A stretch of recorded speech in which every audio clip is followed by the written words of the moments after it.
Good morning, students. Myself, Dr. R.P. Bagdi, Assistant Professor, Department of ABST, SPC Government College, Ajmer. आज ये जो video मैं बना रहा हूँ वो है बीकॉम पार्ट थर्ड ABST के सेकंड पेपर के लिए, जो पेपर है goods and service tax and custom duties. ये ABST का जो सेकंड पेपर पोर्शन आएगा उसमें आपको ये पेपर है, और इसमें जो चैप्टर अपना चल रहा है वो चल रहा है माल एवं सेवा कर का परिचय, introduction of goods and service tax. तो माल की परिभाषा मैंने आपको पहले बता दी, सेवा कर का उद्भव कैसे हुआ वो भी आप अपन परिचर्चा कर चुके हैं इससे पूर्व वाले वीडियोज़ में।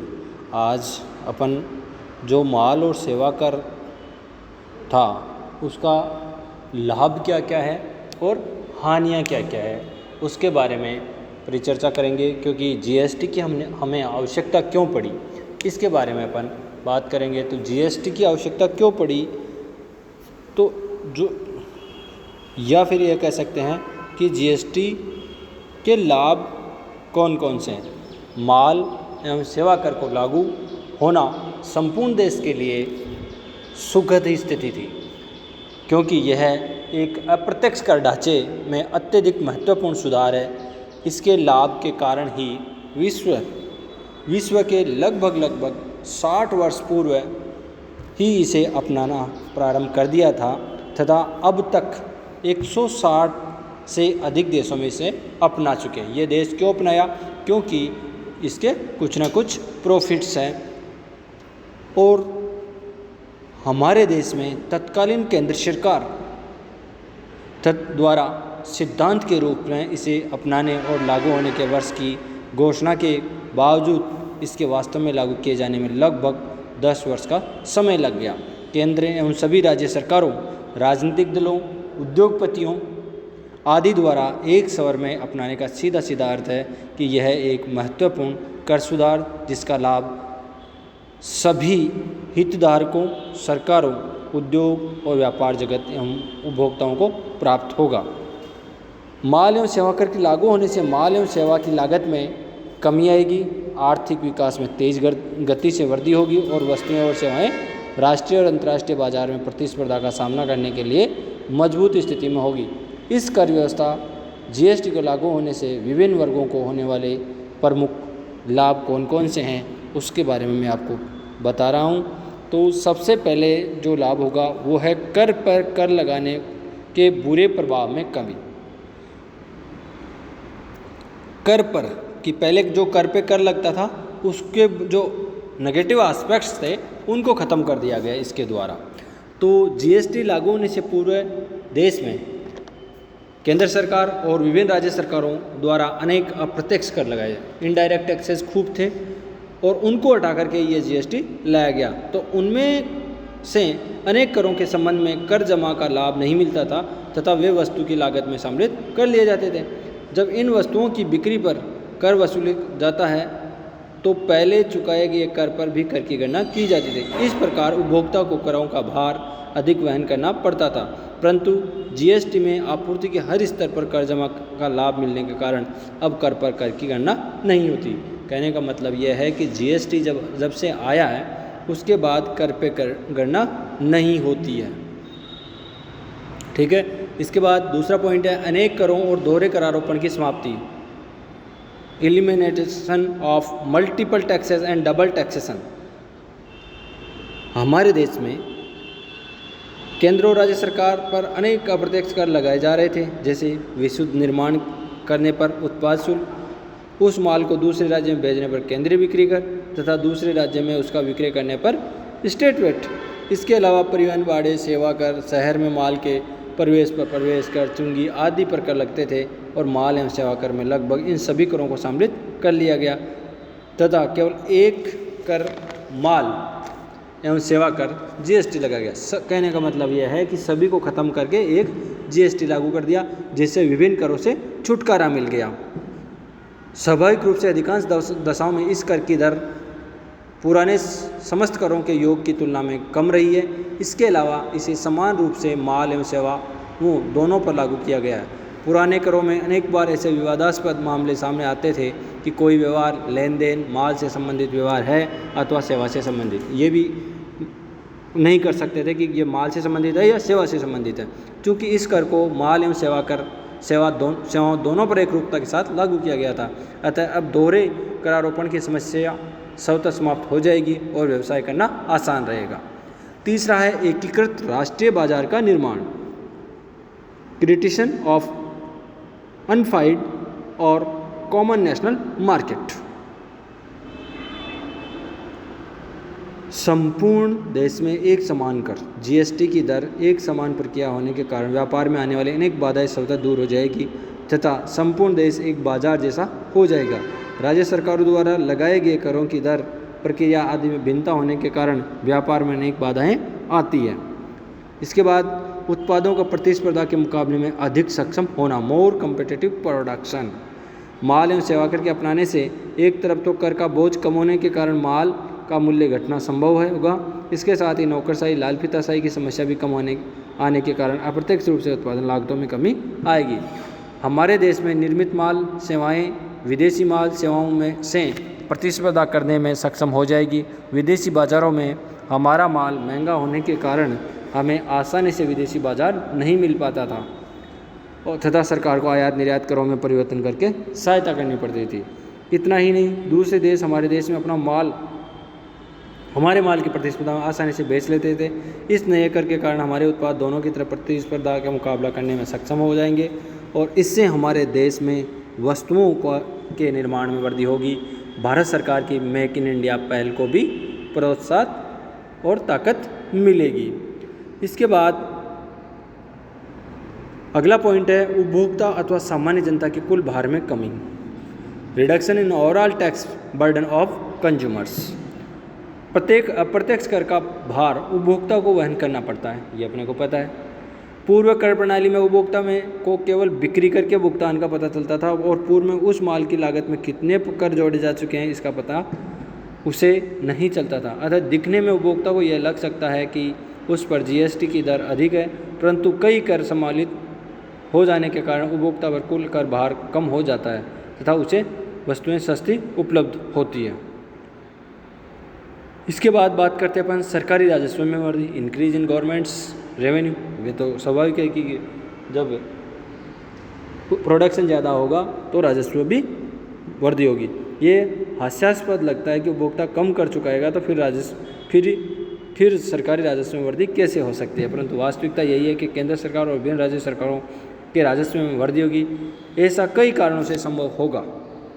एक तो कर का दायरा विस्तृत होगा, जो सेवाएं वस्तुएं और व्यक्ति के दायरे में कभी नहीं है, उनके कर के दायरे में आने से राजस्व में वृद्धि होगी।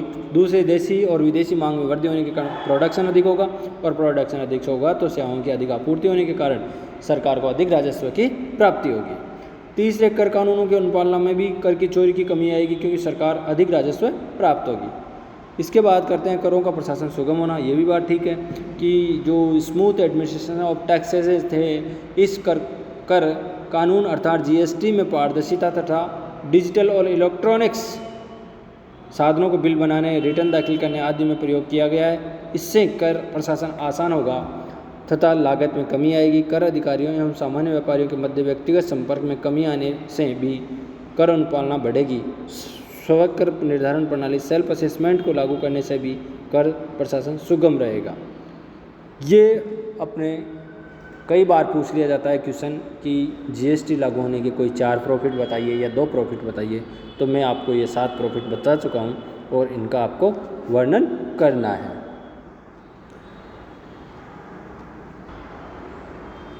अब बात करेंगे वस्तु और सेवा कर की हानियाँ, disadvantage of GST.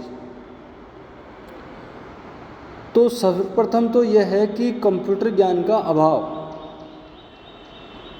Lack of computer knowledge. GST की मूल अवधारणा कंप्यूटर प्रणाली पर आधारित, क्योंकि जीएसटी सारा का सारा कंप्यूटर पर आधारित है। इसमें व्यापारी द्वारा बिल जारी करने से लेकर रिटर्न प्रस्तुत करने सब काम कंप्यूटर पर होता है और अधिकांश व्यापारी कंप्यूटर का प्रयोग करना नहीं जानते। दूसरी, जटिल कार्य प्रणाली से कठिनाइयाँ, कि problem due to complicated working. Input कर जमा कराना कि जमा प्रदान करने के प्रावधान विपरीत प्रभाव तंत्र के आधार पर जमा कराने के कारण इस कर प्रणाली काफ़ी जटिल हो गई है, जिससे व्यापारी को काफ़ी कठिनाई होती है। एक तो व्यापारी को इनपुट कर जमा का लाभ लेने के कारण पूरा हिसाब किताब रखना पड़ता है, और दूसरे जब तक पूर्तिकर्ता द्वारा प्रस्तुत किए गए विवरणों से इसका मिलान नहीं हो जाएगा तथा पूर्तिकर्ता जब तक आउटपुट कर का भुगतान नहीं कर देगा तब तक इनपुट कर जमा का दावा स्वीकृत नहीं किया जाएगा। इसी प्रकार विपरीत प्रभार तंत्र रिवर्स चार्ज मैकेनिज्म के तहत हिसाब रखना, उसकी जमा लेना भी कठिनाई है। तीसरा, निजी मामलों एवं गोपनीयता का सार्वजनिक होने का खतरा, danger of leak out of secret and private matters. GST में व्यवसाय में के सभी रिकॉर्ड्स एवं व्यवसाय की निजी जानकारी कंप्यूटर में रखी जाती है और कंप्यूटर का डेटा हैक किए जाने का खतरा हमेशा बना रहता है। इसलिए यह डेटा वास्तव में हैक कर लिया जाए तो इससे व्यवसाय की संपूर्ण गोपनीय जानकारी सार्वजनिक हो जाएगी। इसके बाद कर की ऊंची दरों के कारण कर का भार अधिक होना, क्योंकि हमने देखा है कि जीएसटी लगने के बाद भी कोई कमी नहीं है किसी भी प्रोडक्ट में कि यह प्रोडक्ट तो कम हुआ है, इस प्रोडक्ट का मूल्य तो कम हुआ, यह कहीं पर भी नहीं देगा। इसका मतलब कि कर की ऊंची दरों के कारण भार अधिक होता है। जीएसटी के संबंध में यह कहा गया था कि कई करों को मिलाकर एक कर लगाने के कारण उसकी दर कम रहेगी, लेकिन अंतिम उपभोक्ताओं को सस्ती वस्तुएं प्राप्त होगी, यह कहना था। परंतु वास्तविकता इसके विपरीत है, क्योंकि हम देख रहे हैं आज तक भी जीएसटी को लागू हुए कितना टाइम हो गया, लेकिन कोई भी वस्तु ऐसी नहीं है जिसका रेट कम हुई हो, दिनों दिन बढ़ती जा रही। वस्तुओं का वर्गीकरण कर की दर के विवेकपूर्ण नहीं किया गया। 4%, 5% वाली वस्तुओं को 12% की दर में और 14 से 15% वाली वस्तुओं को 18 से 28% दर वाली वस्तुओं में रखा गया, इसलिए वो मूल्य कम नहीं हुआ। सेवा कर की दर भी 15% के स्थान पर 18% रखी गई है, अतः अंतिम उपभोक्ता को अधिक कर चुकाना पड़ रहा है। अनेक विवरणी प्रस्तुत करने की बाध्यता के कारण कठिनाइयाँ, क्योंकि जीएसटी लागू होने के पूर्व वर्ष में केवल एक विवरणी प्रस्तुत करने की होती थी, अब प्रत्येक माह 3 विवरणियाँ प्रस्तुत करनी होती है तथा एक विवरणी वर्ष के अंत में प्रस्तुत करनी होती है। इस प्रकार अधिकांश व्यापारियों को 37 विवरणियाँ प्रस्तुत करनी होती है। वह संपूर्ण वर्ष इन विवरणियों को भरने में लगा रहता है, इसके कारण उसके कारोबार पर विपरीत प्रभाव पड़ता है, क्योंकि वो कारोबार की ओर ध्यान नहीं दे सकता। इसके अलावा विवरणी प्रस्तुत करने में वकील की मदद लेनी हुई होती है और वो पोस्ट अपने आप वकील ने अपनी फीस में वृद्धि कर दी, जिससे व्यापारियों को सीधा नुकसान है। पिछले 2 वर्षों में सरकार का ध्यान इस समस्या की ओर गया तथा सरकार ने प्रस्तुत की जाने वाली विवरणियों की संख्या कमी करके व्यापारियों को कुछ राहत प्रदान की, पूरी राहत नहीं दी। इसके बाद वस्तु उत्पादन करने वाले राज्यों की अर्थव्यवस्था पर विपरीत प्रभाव, adverse effect on the economy of goods manufacturing states. हमारे देश में कुछ राज्य तो ऐसे हैं जहाँ वस्तुओं का निर्माण अधिक होता है, दूसरी तरफ कुछ राज्य ऐसे हैं जहाँ वस्तुओं का निर्माण कम होता है एवं उपभोग अधिक होता है।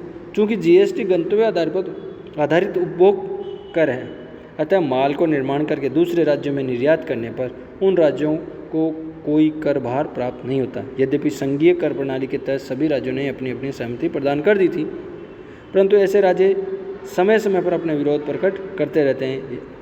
यद्यपि केंद्र सरकार ने इनको इस प्रकार होने वाली हानि की क्षतिपूर्ति का आश्वासन 5 वर्षों तक कर दिया है।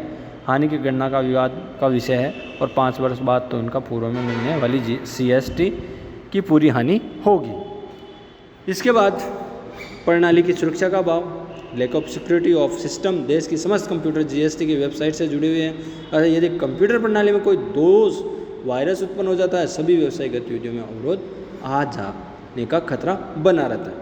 कर चोरी और भ्रष्टाचार में कोई कमी नहीं, आराम से। No reduction in tax evasion and corruption. यह माना गया था कि जीएसटी लागू करने से पूर्व कर चोरी और भ्रष्टाचार में कमी ज़्यादा थी, वो कम हो जाएगी, परंतु वास्तव में ऐसा नहीं हुआ। बिना बिल के माल क्रय विक्रय गतिविधियाँ पूर्व की तरह अभी भी जारी है तथा कई अधिकारी और व्यापारी रिश्वत लेते हुए पकड़े गए। इस प्रकार से ये आज इसके जो डिसएडवांटेज और बेनिफिट्स थे उनके बारे में अपन ने चर्चा की है। आने वाले वीडियोज में अपन बात करेंगे भारत में सेवा कर का प्रादुर्भाव कब हुआ था और किसने किया था और इसकी दरें क्या है, इसकी पृष्ठभूमि क्या है, इसके बारे में अपन परिचर्चा करेंगे। और संविधान के कौन से अनुच्छेद के तहत इसमें इसको अमेंडमेंट किया गया था और इसकी कर काउंसिलिंग का गठन कब किया गया था, इसके बारे में अपन आने वाले वीडियोज में बात करेंगे। आज के लिए इतना ही, और आप लोगों ने इस वीडियो को देखा, सुना और निश्चित रूप से ये वीडियो आपके काम आएगा। इन्हीं आशाओं के साथ थैंक यू, धन्यवाद।